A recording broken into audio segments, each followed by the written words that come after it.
All right, welcome back to Noob School.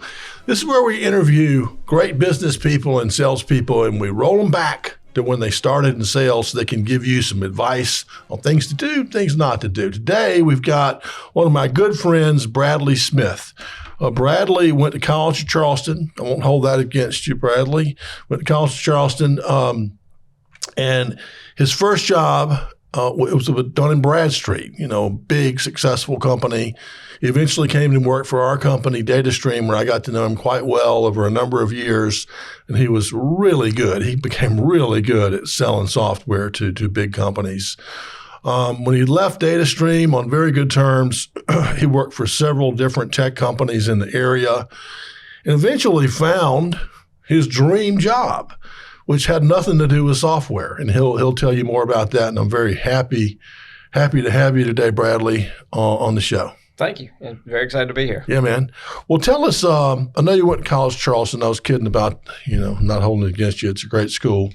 But tell us about how you got into sales and how you knew you wanted to start in that field. Sure. And I will say I did get accepted to the Citadel. Oh, and I you wanted did? to go to school on the coast, and it was either College of Charleston with a lot of girls or Citadel with no girls. Very easy choice right there for me. You got me on that one. Having said that, I was working at Dun & Bradstreet, and I was a business analyst, and just would see what the salespeople were doing. Okay. And they were coming and going. They had the freedom. They had nice cars. They just seemed to really have a lot of outside interaction with their clients. Mm-hmm. And I said, I want to do that. So back up for 1 second. What does a business analyst do? So I would interview companies, owners of companies, about their financial status. And they're basically the Dun & Bradstreet reports. I created Dun & Bradstreet reports that people would use to decide to give credit to businesses. And how did you qualify to be able to have that job? What'd you major in? I just had a business degree. Okay. So Just that's a what was standard required business at that degree. time? Okay. And like a lot of companies, you get your foot in the door and then they train you from that point on. So you were an analyst and you were seeing at your company, how much the salespeople were making and what their benefits were. That's right. Okay. And you said? They had a lot of freedom to go out and be out on the road all day, visiting with clients, lunches with clients, golf games with clients. I said, that's a pretty good gig. Yeah. Well, that's smart. That's so smart. I mean, if you see something like that in your life, you ought to go get that. You shouldn't sit around the coffee cooler and whine about it with the other whiny analysts, right? That's right. They'll say, well, I'll just go do that then. Yeah. That's the way we were life jealous works. of the salespeople because they would just come in, laugh and joke in. They obviously loved what they were doing. Yeah. Well, good for you. I'm glad. And eventually we got you, back up. How did you know you wanted to go into sales? Was that what triggered you? You thought you wanted to be more of a business analyst type person before? That was being in, so my dad was a banker. Coming out of school, that was my plan. I was going to be a banker because that's what my dad is. What I knew, sales was the furthest thing from my radar. Right. And then when I was in that office and I was in Washington, D.C. at the time, I had the ability to interact with the sales team. Yeah. And I'm like, that's what I want to do. And that was my objective from that point forward is I want to get a job in sales. Okay. All right. So, and that's when we met, when you came over to Datastream and you became a salesperson. That's right. So tell us about, what that journey was like from starting as a noob, like everyone else, to becoming not just a great inside person, but outside person, large accounts, the whole thing. Tell us about that journey. Yeah, it was a roller coaster ride. So, again, my dad was a banker. I knew nothing about asset management. I knew nothing about manufacturing, facilities management. And I'll never forget, and these are just classic words, that when I got the job, I said, I'm going to take this job, get some sales experience because they'll hire me as a salesperson, and then go work for a real company. Well, I got on the rocket ship right as it was taking off. So again, got my foot in the door, got the training that we had, which was the news training, baby. All right. And, I was lucky enough to have Georgia and Florida as my first territories in inside sales. And I would talk to a lot of people in the Georgia area and Atlanta area and say, hey, you're in Greenville, you're not far away, come see us. Well, we were an inside sales organization. We really didn't have outside sales. Well, I remember, this is one of my favorite stories, is I finally went to you and said, John, I could probably sell these people if I go see them. Yeah. They're kind of holding out because they want to see somebody. Yeah. And so we negotiated and finally came up with an agreement that I had to have 3 appointments a day. And I would have to schedule the company laptop because I think we only had one at the time, and I had to schedule great. Was it. this like 1941 or something? Exactly, How long ago was this? Exactly, yeah. This would have been the 90s, right? Yeah, mid-90s. Okay. Yeah. And company laptop. So I would schedule the laptop. I would get up at like 5 o'clock in the morning, drive down to Atlanta, have 3 meetings, and face to face. And I always had the pressure. I've put my neck out on the line to do this, so I had to make those sales. Yeah.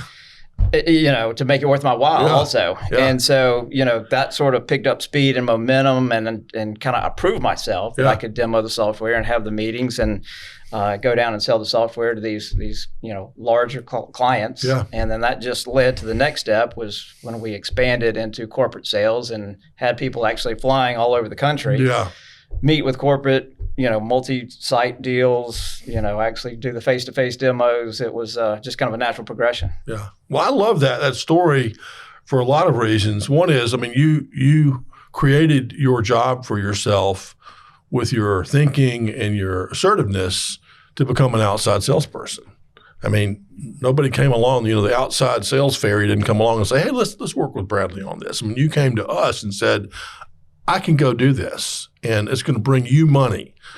I'm like, well, okay, let's do it. Yeah, right? Under these terms. Yeah, under these terms, of course. But the other thing I like about it, and it's kind of a sideways way to get to this point, is great salespeople find clever ways, not dishonest, but just clever ways to help the client create a pressure point around a certain date. That they come up with these different ways, whether it's end of a quarter, end of a year. I can only come see you if I get the order, or maybe 80%. I get, those kinds of conversations tend to get prospects to move. Right. And we're okay if they say no, right? But we want them to say yes or no. Well, I set the stage, and when I would have these appointments, I would make it a big deal that I was coming down there, taking the time, and meeting with them. And there was a kind of a lot of pressure on both sides. The expectations were set, I'm only coming once because that's what it's going to take. And, it's either we're going to go through the software, answer your questions, and I'm going to walk out with an order, or I'm moving on. Yeah. Well, that's it. That's the way to do it. And you have to do that your whole career in terms of creating these deadlines to make things happen. So when you moved on, let's say once you got out to outside sales, talk about some of the bigger deals that you closed.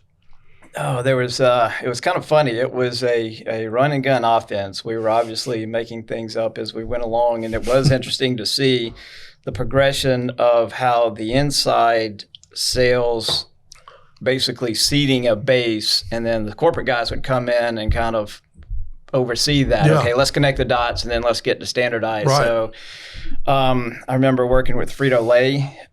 Classic story is they came to Greenville. I took them out to play golf. The beer cart came by. I said, would you guys like a Coke? And they said, no, but we will have a Pepsi. Lesson learned there with Weyerhaeuser. And I remember there are a lot of just Enron was a customer of mine. This was the legitimate side of Enron. Yeah. Went down to their corporate headquarters and met with them in Florida for a couple of but that was a situation where we had a pretty good smattering of their local sites, and we were able to roll it up and make it a corporate standard. Yeah. Well, that's a good point, and I think the noobs ought to understand that. Still, the way it works in most, if you're selling Fortune 500 companies, is you find your way like a rat or a snake or something. You find your way into the business through one site, and you try to make that one site happy with your software, and then you find their buddy, and you find a few more sites. And so maybe they got 100 sites, and you have 3 or 4 that are happy, and then you send Bradley to corporate to meet with the CFO or the CIO or whoever to roll it. When you get your foot in the door and you understand how the business operates and you understand how they're effectively using your product, whatever it is, in this case it was our software, then that definitely gives you leverage for all the other corporate sites. And so Gold Kist was a great example. The chicken processing company in Georgia, we got into multiple sites. I didn't know anything about chicken processing, but I got invited to their plant managers meeting that they were having in northern Georgia. And I came to you and said, they've invited me to the plant managers meeting, John. I know nothing about chicken. Should I go? And you said, well, yeah, just go. You go, but just shut up. Don't say anything. And they're at this meeting and they're getting this big discussion about something. And I knew all these plant managers individually from having worked with them on software. And at one point during the meeting, they looked at me and the debate that they were having and said, well, Bradley, you know a lot about chicken processing. What would you do? Yeah. I knew nothing about chicken processing, and I deflected. I said, well, Steve, you and I talked about this. What was your opinion? And just, they went back to talking, and I sat back down in my seat and, thank goodness. Yeah. But again, it was learning how it was used to effectively get into other sites and using that as a reference point or launching point to just continue to grow and expand. Well, you definitely made it happen, your career at Datastream, in terms of forcing yourself to outside in a good way, because you figured out a way that was good for the company, prospects demanding it, and there was other ways people tried it that wasn't such a good way, where they were just kind of pestering, I want to be in outside sales, that kind of thing. So very good job of figuring that out. So what was one thing you wish you'd have known about sales when you started? Patience. I was young, aggressive, eager, money motivated. It was, I want to get this done and go to the next, and get this done and go to the next. Yeah. And there were so many probably wasted hours, weeks, months, years in spinning wheels and just trying to get everything done as fast as I can. And, in hindsight, looking back, it's okay to step back, take a breath, assess the situation. What's important? Is this the best use of my time? Are they really ready? I mean, that was back in the days that we just push, call you until you bought, and probably wasted a lot of time when it should have been effectively used somewhere else. So patience is probably the biggest thing. Yeah. Yeah. And knowing the difference between, Acme Sock Company and Exxon.